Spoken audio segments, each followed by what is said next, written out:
ஒரு ஜாயிண்டே இல்லாத மாதிரி வெட்டுற மாதிரி வெட்டலாமா பார்க்கலாங்களா? ஷோல்டரில் ஜாயிண்ட் இல்லாமல் வெட்டுறது எப்படின்னு சொல்லிட்டுங்களா? மாதிரி இப்போ பாருங்கள் ஃப்ரண்ட் தட்டு வெட்டியாச்சு. பேக் தட்டு எப்பயுமே இந்த மாதிரி கீழே இந்த நேர் தான் நான் மார்க் பண்ணி இப்படி வெட்டி எடுப்போம். இந்த நேர் மார்க் பண்ணி வெட்டி எடுப்போம். அப்படி எடுத்து நம்ம ஜாயிண்ட் போட்டு ஷோல்டர் வெட்டுவோம். இப்போ இந்த ஷோல்டர் ஜாயின்ட்லாம் வெட்டணும்னா இந்த இடத்துல இருந்து இங்கேருந்து ஒரு 3.25 இன்ச்சு வச்சுக்கணும். 3.25 இன்ச்சு வச்சு ஒரு மார்க்கை போட்டு இப்படி ஸ்ட்ரெயிட்டாக எடுத்துக்கிறோம். ஸ்ட்ரெயிட்டாக கட் பண்ணி எடுத்துக்கிறோம்.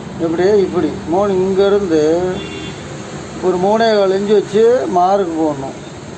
மார்க்கை போட்டு அப்படியே இப்படி வெட்டி எடுத்துக்கிட்டு அப்புறம் நாம் தனியாக ஒரு ஷோல்டரை வெட்டி இந்த இடத்துல அப்படியே வச்சு பேட்ச் போடுறோம். அதாவது பேட்ச் போடுறோன்னா இப்படியே வச்சு குதிராட மடித்து அப்படியே நம்ம வச்சு பேக்கில் தைச்சிட்றோம். தைச்சிட்டு இந்த இதெல்லாம் சைஸ் பண்ணி எடுத்துக்கிட்டு அப்புறம் நம்ம ஷோல்டரை உள்பக்கம் ஜாயின் பண்ணி அப்புறமா எடுத்துக்கலாம். இந்த மாதிரி பண்ணும்போது நம்ம ஷோல்டர் ஜாயின் இல்லாமல் எடுக்கலாம். நம்ம வேலை மிச்சமாகும். 10வது ஷோல்டரில் பைப்பிங் கேட்டாங்கன்னா அப்படியே வச்சு